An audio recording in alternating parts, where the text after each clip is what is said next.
Man, I've been pretty late on keeping up with my boxing. It's been a really busy week for me, so I finally got to watch the Kirkland Molina fight, and and I thought it was a good fight, but such a terrible ending, really. If only the ref kept it going, because who knows if Kirkland would have knocked him out or not. Like it was, because we don't know how hurt Molina was. He seemed to have recovered, but we have no idea. Kirkland was really turning it on in the beginning of the ninth round, and man, he just got into beast mode at that point.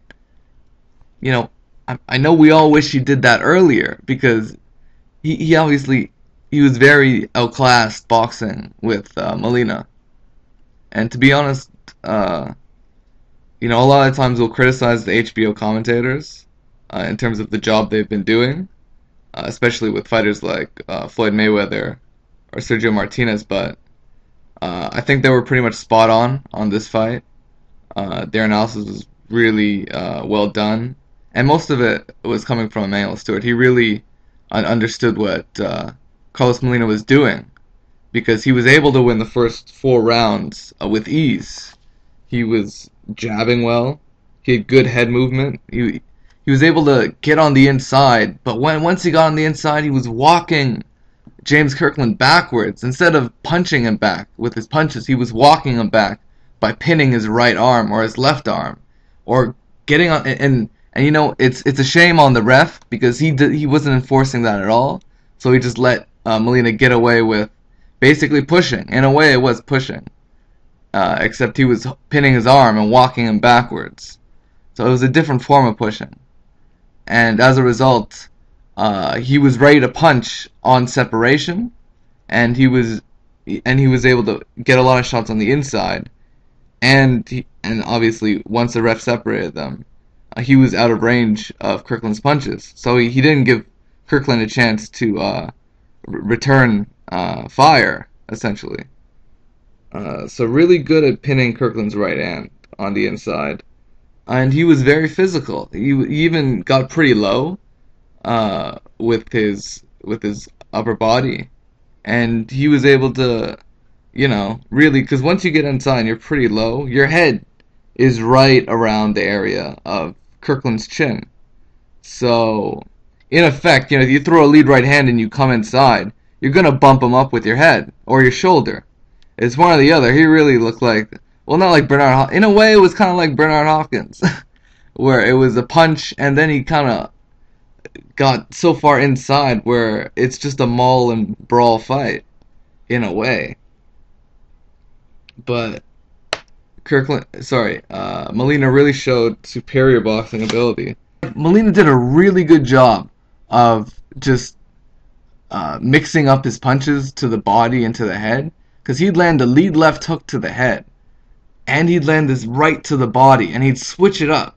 So he'd really confuse Kirkland as to which punch he was going to throw, and that was working for the majority of the middle rounds. But this is when Kirkland was trying to box Molina in a strange way. Like he didn't really want to commit to really putting a lot of pressure on Molina, and he was really being smothered for much of the fight because Molina would land a few punches, and then he'd pin his right arm and walk him back to the ropes and land some more punches. Consistently, just grabbing Kirkland and walking him backwards. And he was throwing lead shots, he was throwing counter shots, throwing straight punches, he was throwing hooks on the inside. But you have to really give credit to Kirkland because Ann Wolfe was telling him exactly what Molina was doing. And, give huge credit to Ann Wolfe because she appears to be one of the better trainers at boxing. Like, if I had to choose between Freddie Roach and Ann Wolfe, I might choose Ann Wolfe. She knows exactly what Molina was doing. And she told him, who's the fucking beast in the eighth round? What's going on? Who's the demon in the ring?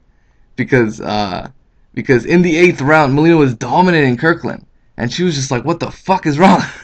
Like, you're the monster in there, and go out there and show it. And then in the ninth round, Kirkland fucking puts his foot on the gas pedal and starts ripping Molina with straight shots and hooks to the body. And Molina just turns into a fucking clinch whore in the ninth round, where he was just all he could do was hold and throw a lead right hand and hold, and a lot of it was a lot of holding. He didn't land too many punches.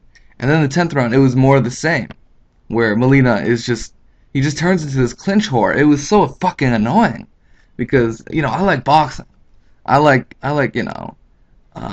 strong, effective boxing. I like a Floyd Mayweather, like an Oscar De La Hoya at one point, like a Roy Jones Jr.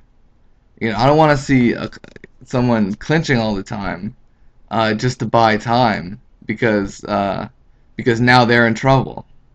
But that's exactly what happened, and a very terrible ending in the 10th round. Um, Kirkland scores a knockdown right at the end of the round. So the second Molina goes down, the bell rings, right? But Molina's down, so obviously the ref still has to count. The ref gets about to the count of 5, and then what happens is one of the cornermen, because at the count of 5, he's standing up. So one of the cornermen enters the ring while the count is still running, essentially. But Molina's standing up, and the bell is rung, and Molina's pretty close to his corner. But yeah, one of his cornermen enters the ring, and then the ref's just like, "Get the fuck out the ring! What are you doing?" And he goes out, and then he continues the count, and then he tells both fighters to go back to their corners, and then he goes to consult one of the boxing officials on the other side of the ring, and we're like, what is going on? What is he doing? And it's, I think maybe it's hard to fathom that, was he really considering disqualifying him when the round is up, and he's standing at the count of 5. But it's such a technical call, because I know during a count a cornerman cannot enter the ring like that. But the fighter's standing, and the bell is rung, like the round is essentially over, right? So it was not grounds for a disqualification. That's ridiculous. That's a damn shame, because it robbed both fighters of victory. So fuck John Shorley, that motherfucking ref. I never liked this guy from. I remember he had a bad stoppage. What I thought was a bad stoppage when Michael Katsidis faced Joel Casamayor. I think he stopped that fight way too quick, and ever since then I did not like John Shorley. I did not like that ref at all. But another bad call from John Shorley. Fuck him. Like, seriously, you just ruined a potential great fight. Now they have to make a rematch and all this nonsense. And man, good fight though. James Kirkland gets the win at -200. I should have bet on him, but to be honest, he was getting dominated the majority of the fight. I had him way up on my scorecard, probably about, yeah, I had him down by 7 rounds. Sorry, I had Molina way up on my scorecard, and there's not much more you can say. Like, if they fought again, see, the thing is, in the rematch, we all know James Kirkland is going to just go out there and fucking do what he did in the 9th round, right? So it's hard to, now it's even harder to say, like, who wins a rematch, right? So, my question is what do you guys think about the call from the ref, and what do you guys think about a rematch? Because I still kind of like, so yeah, that's my post-fight vid, man. Man, I still gotta watch Morales Garcia, so I'm still kind of behind. But yeah, take care, guys.